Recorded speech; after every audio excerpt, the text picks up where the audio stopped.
ወልዲያ ኮምቦልቻ ሀራ ገበያ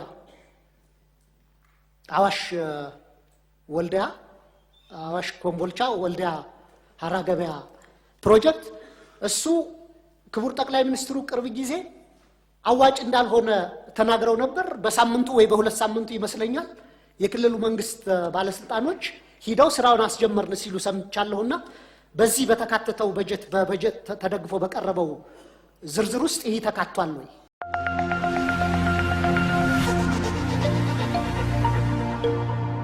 በ5 ሚሊዮን ብር ብቻ ለ10 ቤቶች የወጣ ልዩ ቅናሽ በውቢቷ ሲኤምሲ አፍሪካን ኮንቬንሽን ሴንተር ፊት ለፊት ምንም አይነት የብር ጭማሪ የሌለበት በካሬ 98000 ብር ብቻ ከ50% የባንክ ብድር ጋር የተመቻቸ በ10% ቅድመ ክፍያ ጀምሮ ባለ 1 መኝታ በ720 ብር፣ ባለ 2 መኝታ በ1 ሚሊዮን ብር፣ ባለ 3 መኝታ በ1.3 ሚሊዮን ቅድመ ክፍያ። በተጨማሪም በጣም ውስን በሆኑ ቤቶች ላይ የተደረገ 30% ቅናሽ በካሬ 74000 ብር ብቻ። እንዲሁም በውስጡ ጂም፣ ስፓ፣ የልጆች መጫወቻ፣ የመዋኛ ገንዳ ከበቂ ፓርኪንግ ጋር አዘጋጅተንሎታል። ለበለጠ መረጃ ስክሪኑ ላይ ባለው ስልክ ይደውሉ። ድሪም ቢልደርስ ሪል ስቴት።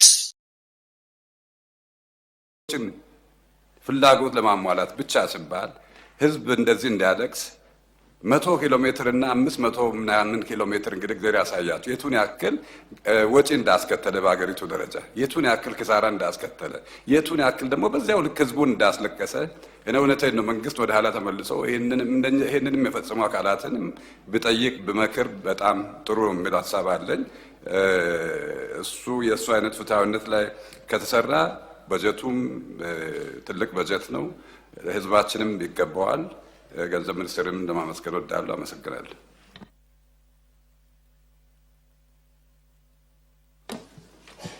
አመሰግናለሁ። የተከበሩ አፈ ጉባኤ ክቡር ሚኒስትሩንም ላቀረቡልን የበጀት መግለጫ ማመስገን እፈልጋለሁ። ማነሳቸው ጥያቄዎች እኔም ከበጀቱ አመዳደብ መርህ ጋር የተያያዙ ናቸው። አንደኛው ጉዳይ የካፒታልና የመደበኛ ወጪዎችን አለመመጣጠን በተመለከተ ነው። ይሄ ባለፉት 5 ዓመታት ኦልሞስት ሁሌም ማነሳው ነው ማለት እችላለሁ። በተደጋጋሚም እዚህ ጥያቄ እየተነሳ ክቡር ሚኒስትሩም ማብራሪያ ለመስጠት ይሞክራሉ። የመደበኛ ወጪዎች 1.2 ትሪሊየን ይላል። ለካፒታል ወጪዎች ደግሞ 568 ቢሊዮን ይላልና ግማሽ ያክሉን እንኳን መድረስ አልቻልንም በዚህ ዓመት እና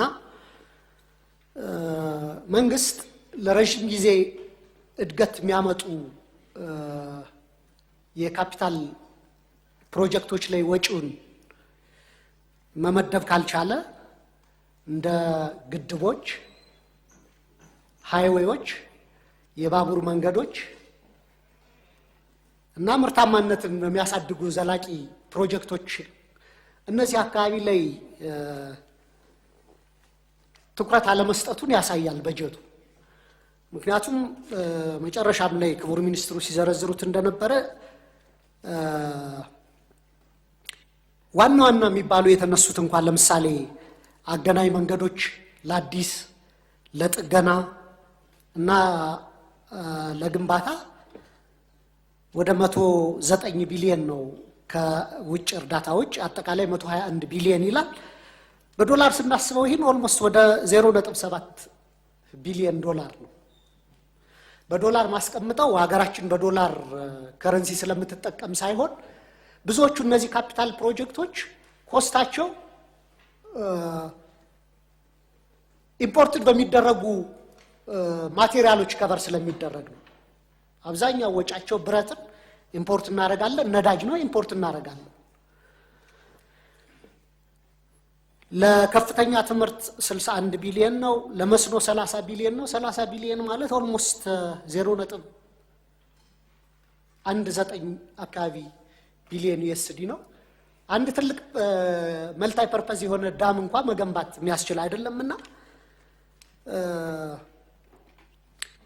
መቼ ነው ይህንን በካፒታል በጀት እና በመደበኛ በጀት መካከል ያለውን ሰፊ ጋፕ ወደ ማጥበብ የምንሄደውና መንግስት ቢሮክራሲውን ራን ለማድረግ ከሚያወጣው ወጪ ቀንሶ መሬት ላይ ወርደው የህዝቡን ችግሮች፣ ልማት፣ የኑሮ ሁኔታ ሊቀይሩ የሚችሉ በጀቶችን መመደብ የሚችለው ሚል የተለመደ የሁል ጊዜ ጥያቄ ነው።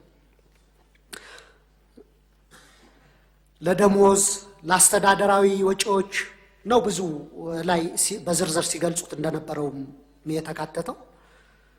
ከሀገሪቱ ውስጥ ካለው የኑሮ ውድነት፣ የውጭ ምንዛሬ ዋጋ መጨመር ከዚህ አንፃር በዚህ እየተሰቃየ ላለው ህዝብ የዕለት ከዕለት ህይወቱን ሊቀይሩ የሚችሉ ፕሮጀክቶችን ሊሰራ ይገባል ብዬ ስለማምን ነው። ሌላው ከመደበኛ ወጪ ውስጥም ከተፈቀደው ለመደበኛ ወጪ 1.2 ትሪሊዮን ውስጥ የአንበሳውን ድርሻ የሚይዘው 904 ቢሊዮን ተብሎ ልዩ ልዩ ወጪዎች በሚል የተመዘገበው ነው።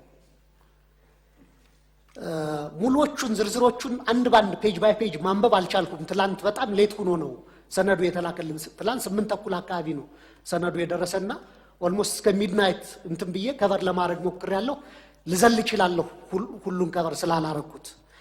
ይህ 904 ቢሊዮን ዶላር ልዩ ልዩ የተባለው 331 ቢሊዮን ለትምህርት ማነው ለአስተዳደር ለኢኮኖሚና ለማህበራዊ አገልግሎቶች የሚውለው ነው። ከዚህ ውስጥ ለትምህርትና ጤና የተመደበው 126 ነው ከመደበኛ በጀት ውስጥ ማለት ነው። ሌላው ለምንድን ነው የሚውለው? ለአገር ውስጥና ለውጭ ዕዳ ክፍያ የሚውል ነው ወይስ ለሌላ ለምንድን ነው?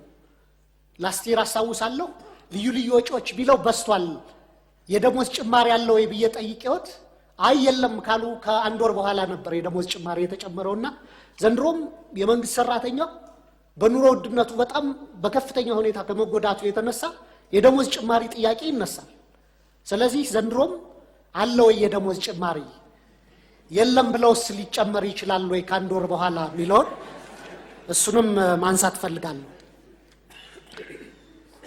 ሌላው ሁሌም አንሶ ቢገርመኝና ትኩረት ቢሰጥ ብዬ ማስበው እንደው 50-60 ቢሊዮን ዶላር ቢያንስ ቢደርስ ብዬ ማስበው በየክልሉ ያሉ ድሆችን ለመደገፍ የሚውለው የኤስዲጂ ሳስቴኔብል ዴቨሎፕመንት ጎልስ የሚመደበው ነው። ዘንድሮም የተመደበው 14 ቢሊዮን ነው። ኦልሞስት 0.59% ነው ከጠቅላላ በጀቱ ውስጥ። አገራችን በዓለም አቀፍ ደረጃ ኮሚትመንት ገብታለች እነዚህን ዘላቂ ግቦች ኦልሞስት በአጭር ጊዜ ውስጥ ዩኒቨርሳል ከቨሬጅ የውሃን፣ የትምህርትን፣ የሳኒቴሽንን፣ የምግብ ዋስትናን፣ ዘላቂነት ያለው የአካባቢ እንክብካቤን እነዚህን ግቦች ለማሳካት ማለት ነው። ከዛ አንፃር 14 ቢሊዮን ብር ምን አላት ክቡር ሚኒስትር? ዘላቂ የልማት ግቦች መደገፊያ ከመንግስት የሚመደበው በጀት ሁሌም በጣም ትንሽ ነው። ዘንድሮ ደግሞ ከምንዛሬ ለውጡም ጋር ተያይዞ ወደ ዶላር ሲሰላ በጣም ትንሽ ነው። እዚህ ገባ ማይባል ነው። ሁሌም አንሶ ቢገርመኝና ትኩረት ቢሰጥ ብዬ ማስበው እንደው 50-60 ቢሊዮን ዶላር ቢያንስ ቢደርስ ብዬ ማስበው በየክልሉ ያሉ ድሆችን ለመደገፍ የሚውለው የኤስዲጂ ሳስቴኔብል ዴቨሎፕመንት ጎልስ የሚመደበው ነው። ዘንድሮም የተመደበው 14 ቢሊዮን ነው። ኦልሞስት 0.59% ነው ከጠቅላላ በጀቱ ውስጥ። አገራችን በዓለም አቀፍ ደረጃ ኮሚትመንት ገብታለች እነዚህን ዘላቂ ግቦች ኦልሞስት በአጭር ጊዜ ውስጥ ዩኒቨርሳል ከቨሬጅ የውሃን፣ የትምህርትን፣ የሳኒቴሽንን፣ የምግብ ዋስትናን፣ ዘላቂነት ያለው የአካባቢ እንክብካቤን እነዚህን ግቦች ለማሳካት ማለት ነው። ከዛ አንፃር 14 ቢሊዮን ብር ምን አላት ክቡር ሚኒስትር? ዘላቂ የልማት ግቦች መደገፊያ ከመንግስት የሚመደበው በጀት ሁሌም በጣም ትንሽ ነው። ዘንድሮ ደግሞ ከምንዛሬ ለውጡም ጋር ተያይዞ ወደ ዶላር ሲሰላ በጣም ትንሽ ነው። እዚህ ገባ ማይባል ነው። አብሮ ሌላው ከወጪ ንግድና ከገቢ ንግድ አለመመጣጠን ጋር ተያይዞ ከወጪ ንግድ የሚገኘው ገቢ ወደ 10 ቢሊዮን ዶላር አካባቢ እንደሆነና ፓራራሊ ግን ከውጭ የምናስገባው ወደ 18 ቢሊዮን ዶላር አካባቢ እንደደረሰና ሰፊ ዴፊሲት አለ። ወደ ውጭ ምንልከውና ከውስጥ የምናስገባው አይመጣጠንምና ይህንስ ለመቀየር መንግስት ምን የፖሊሲ አቅጣጫ እየተከተለ ነው ዴፊሲቱን ለማመጣጠን? በመጨረሻ የመስኖ ልማቶች ላይ እኔ በዚህ ዓመት የሚመደበው በጀት ቋሚ ኮሚቴውን በደንብ ቢያየው ብዬ ማስበው አዲስ ከምንጀምር ይልቅ አዲስ አያስፈልግም እያልኩ አይደለም፣ ግን ብዙ የመስኖ ፕሮጀክቶቻችን ከ10 ዓመት በላይ የሚጓተቱ ናቸው። አማራ ክልል ለምሳሌ ማየት እንችላለን። የረብ መገጭ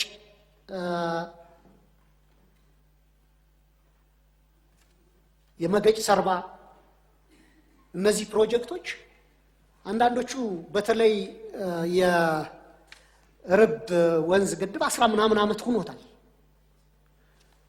የቱሪስት መዳረሻ አይነት ተደርጎ በየጊዜው ባለስልጣኖች እየሄዱ የሚጎበኙት እንጂ ተጠናቆ ለአካባቢው ማህበረሰብ ጀነሬት ያደርገዋል የሚባለውን ጥቅም ለምሳሌ የመስኖ ሊሆን ይችላል፣ የጎንደር ከተማን የውሃ ችግር ለመቅረፍ ሊሆን ይችላል። ያ ሲሆን አልተቻለምና አትሊስት ይህ ብር በዘንድሮ በቀጣይ ዓመት ባለው ፕሮጀክት እነዚህም ለረጅም ዓመታት ተጓተው የቆዩ ፕሮጀክቶችን ለማጠናቀቂያ ትኩረት ተሰጥቶ እንዲሰራ ምን ያክል ታስቦበታል? ምን ያክሉስ ነባር ፕሮጀክቶችን ለማጠናቀቅ እንዲውል ተደርጓል? የሚል አንድ ጓደኛዬ ጎንደር የሚኖር ጠበቃ ነው። ምን ይለኛል? እርግማን ሆኗል እኮ እንደ ርብ ቁመህ ቅር እንደማለት ተደርጓል ይለኛል። ስለ ርብ ስንነጋገር ህዝቡ እስከዛ ድረስ ተማሯል።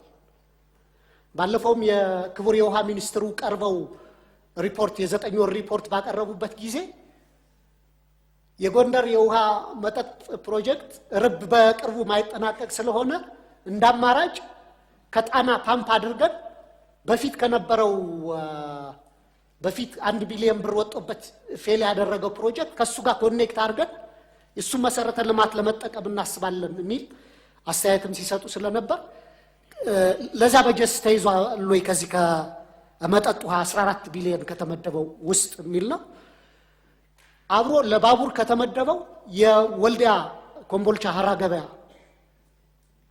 አዋሽ ወልዲያ አዋሽ ኮምቦልቻ ወልዲያ ሀራ ገበያ ፕሮጀክት እሱ ክቡር ጠቅላይ ሚኒስትሩ ቅርብ ጊዜ አዋጭ እንዳልሆነ ተናግረው ነበር። በሳምንቱ ወይ በሁለት ሳምንቱ ይመስለኛል የክልሉ መንግስት ባለስልጣኖች ሂደው ስራውን አስጀመርን ሲሉ ሰምቻለሁና በዚህ በተካተተው በበጀት ተደግፎ በቀረበው ዝርዝር ውስጥ ይሄ ተካቷል ወይ?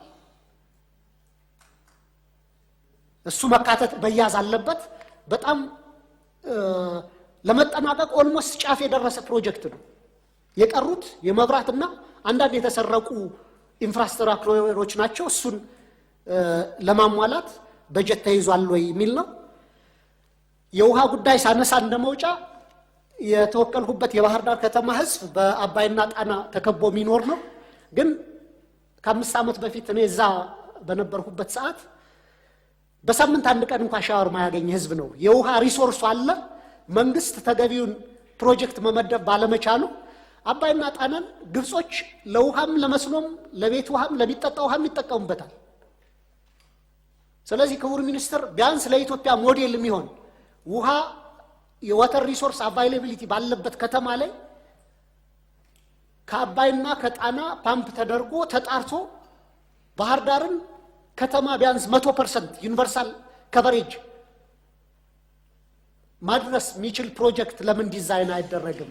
በዚህ ዓመትስ ከዚህ 14 ቢሊዮን ውስጥ ለሱ ለምን አይያዝለትም የሚል ጥያቄ ማቅረብ ፈልጋለሁ። በጣም አመሰግናለሁ።